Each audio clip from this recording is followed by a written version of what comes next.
What's happening, everybody? Welcome to another edition of Nathan's Notables. Got another loaded show for you guys. Even though Mother Nature threw a wrench in things on Friday and Saturday, still a lot of good action took place for you.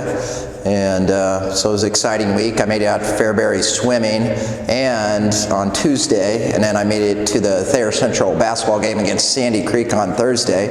And that leads me right into passing the eye test. And at the swim meet, the BNF swim duel versus Columbus on Tuesday at the Beatrice YMCA, what stood out to me with passing my eye test, the Learman sisters, and they are blazing fast. They dominated every race they were in.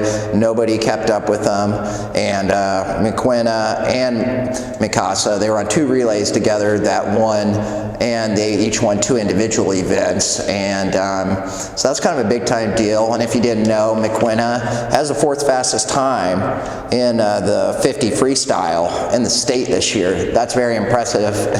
Mikasa, she's very impressive in her own right, and they're phenomenal swimmers. If you haven't watched them, you should take a chance to go to a meet. And not only that, also Cameron Wisniewski, and she qualified for state in diving with a score of 302.8, and that was phenomenal as well. And that was at 145, she told me, so I wasn't able to make it to that, but I will make it to the one here coming up next week. We'll get some diving photos of her, but congrats to her on qualifying for state. And also the Thayer Central girls basketball team.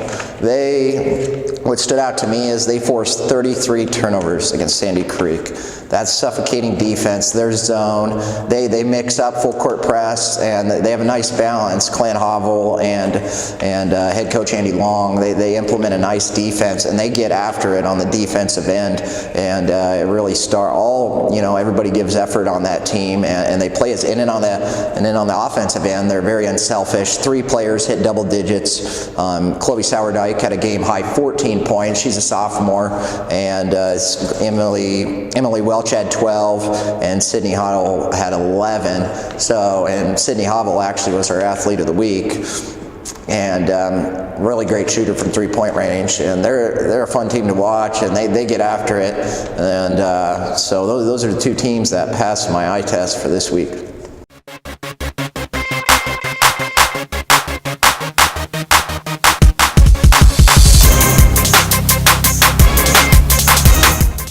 On to my top 3 performances this week, and I did have an honorable mention this week, and that is Ace York of Fairbury Wrestling. Fairbury Wrestling team went to Plattsmouth Invite on Saturday, and Ace took second on the team, highest finish for the Jeffs. And in the finals, he faced Isaiah Alford, and Alford of Lincoln High is a Husker commit, and there's only been 2 wrestlers in the state that have not got pinned and have not got teched by him going into that championship match, and Ace came out as the 3rd one. He lost 17-9, and from an outsider perspective, you may think, wow, that's 8 points. That's a major decision. But Isaiah Alford is an outstanding wrestler, the best 170-pounder in the state, hands down. Ace is looking really tough, improving. I've been following that wrestling team really close. He's been improving a lot, and in the semifinals, he beat a kid from Harlan, Iowa, who was 32-6. He beat him 9-7, so that was a great win. Ace York is really coming on and building. I'm excited to see how he does at the conference meet on Saturday, which has Wilbur and Thayer Central at it. And so he was my honorable mention, Ace York, and so the 2nd place finish, great finish for him. And number 3, Meridian basketball, particularly Josie Sabatka and Hallie Pribble, great duo for them, and they were the same duo in volleyball that led that team as well. Phenomenal athletes. Josie Sabatka scored a career high of 24 points in their 56-28 win over East Butler on Thursday, and Hallie Pribble got her own career high in the game, getting 17 rebounds, and I haven't seen a higher rebound total out of any individual in the area this year. Very physical presence down low for them. They're a great duo, so they come in at number 3 for me. And number 2, we got Fairbury Swimming team at the BNF duel against Columbus on Tuesday. I was at that. I actually stayed for the entire swim meet. First swim meet I've actually stayed the entire time at, and it was fun. There was a lot of good events. The team really supports each other in that, and they easily beat Columbus in both of those. We have a few pictures on Facebook, have some video. If you haven't checked that out, check out our Facebook page and our Fairbury TV. I got some little bit of highlights of that. And then RJ, Suey, Colton Stark on the boys side, Fairbury, and then you had even Josie Mans won an event. Cameron qualified for state. Lyerman sisters, Learman, I apologize, dominated, and they had a great meet all around, and that's state's coming up around the corner, and so that was coming in at number 2 for me. And top performance, and they make the list quite often, but deservingly so, and especially as of late. They're on a 9-game win streak. That's a Tri-County boys basketball team, and what they did. And so on Tuesday, they beat College View Academy 80-25. On Thursday, they beat Fillmore Central 70-36. And then on Saturday, they beat Friend 100-24. That's an average winning margin of 55 points a game. And now, those teams' combined records are 11-33. So yes, not great competition, but what it tells me is they don't play to the level of their competition. Sign of a great team. Teams they're supposed to blow out, they blow out. And during that Friend game that they won 100-24, which 100 is not a school record. Corey told me earlier in the week that 107 is, so close for the school record. But Creighton Niemeyer topped the 1,000-point mark against Fillmore Central on Thursday, and then he had a career high of 27 points against Friend. He outscored the Friend team, had 27 points himself. So big congrats to Creighton and the Tri-County boys basketball team, hitting on all cylinders, ranked 5th in C2, clear contender, and they were our area team to watch, and they're really starting to come on strong here, and just a little past halfway point in the season. And that's my top three performers for this past week.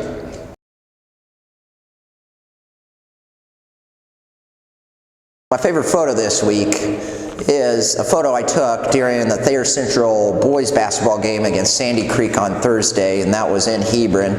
That was, we got a few kids celebrating in the background, and it was after Thayer Central made a 3-point shot, and kids are, but there was a couple kids celebrating in it. Just pure, authentic emotion. I love it, and I guess my head was on a swivel to get that one.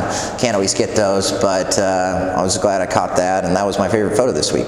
Now, 3 contests to look forward to. I want to say this is, of course, weather permitting. Mother Nature has not been kind the last few weeks and has canceled one of my events to look forward to each of the last 2 weeks. So fingers crossed here, and especially starting with number 3, Fairbury girls basketball versus Clay Center. This was an event I had to look forward to a few weeks back, and it got canceled. Now it's rescheduled for this upcoming Saturday here in Fairbury, and I did more research. The Clay Center girls basketball team is ranked 9th in 3A, and those rankings came out 2 days ago. Fairbury girls basketball team took a loss to Sutton last week. Little surprising. So this is a big opportunity to not only bounce back, but to bounce back against a good team, and that might qualify as a Tier 1 win for them. They only got 1 Tier 1 win, and that is against Milford earlier in the season. So, but I think they're going to be hungry to come out and get after it, and the Fairbury Journal News will be there to cover that one. So look for coverage and results on that in Wednesday's Fairbury Journal News. And number 2, we got the Wilbur-Clatonia boys basketball team will play Milford at home on Friday. Wilbur-Clatonia is a ratings contender in Class C2. Milford is a ratings contender in Class C1, according to the Lincoln Journal-Star. So you got 2 ratings contenders.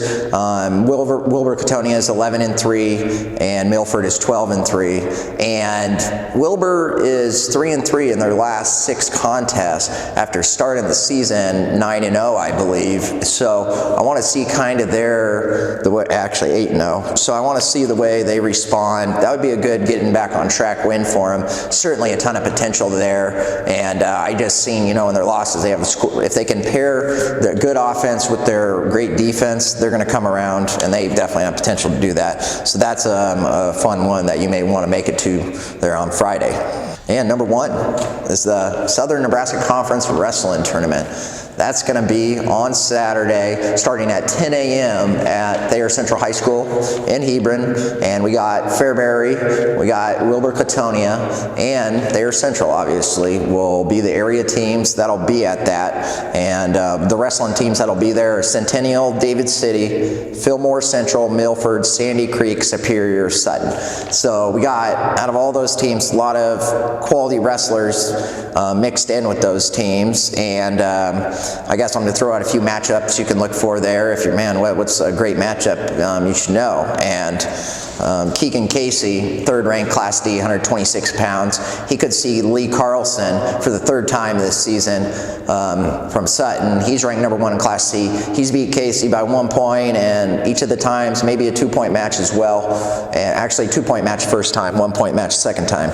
That's one matchup I have to possibly look forward to. They'll be the 1 and 2 seed at 126 pounds. And also Seth Vermonic, he's going to be favored in his weight at 182 pounds. Fairbury.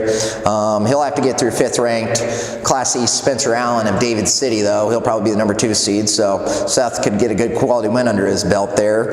Ace York has no ranked opponents. I fully expect him to get through 170 pounds. Nathan Paddock, same way. He should be the top seed for 120 pounds for Wilbur-Clatonia. And Thayer Central, Brenner McLaughlin, finally ranked. Any wrestle got him ranked at 6th. Outstanding freshman, 113-pounder from Thayer Central, and I expect him to be the favorite. I don't know how seeding will go since he hasn't had opportunities at state, but no matter what he's seeded, I see him as a favorite in that weight. And also Dominic Stewart moved into the rankings at number 6 in Class D at 138 pounds, and he'll be favored in his weight as well. But the weight that I'm looking forward to out of all area wrestlers is 152 pounds. It's going to feature Tad Molnauer from Wilbur, Jared Hergott from Thayer, and Brandon Hendricks from Fairbury. Now, all those are, in my mind, kids that are could qualify for state. They're on the fringe. They certainly have the potential to qualify for state, but they didn't qualify for state last year. So that's going to be a good scrap at that weight. So I'm looking forward to it. I will be there covering that all day. So there'll be plenty of we'll have highlight videos. We'll have, stay up to date with our social media, and of course check out our Wednesday's Fairbury Journal News for all these events that I look forward to each week.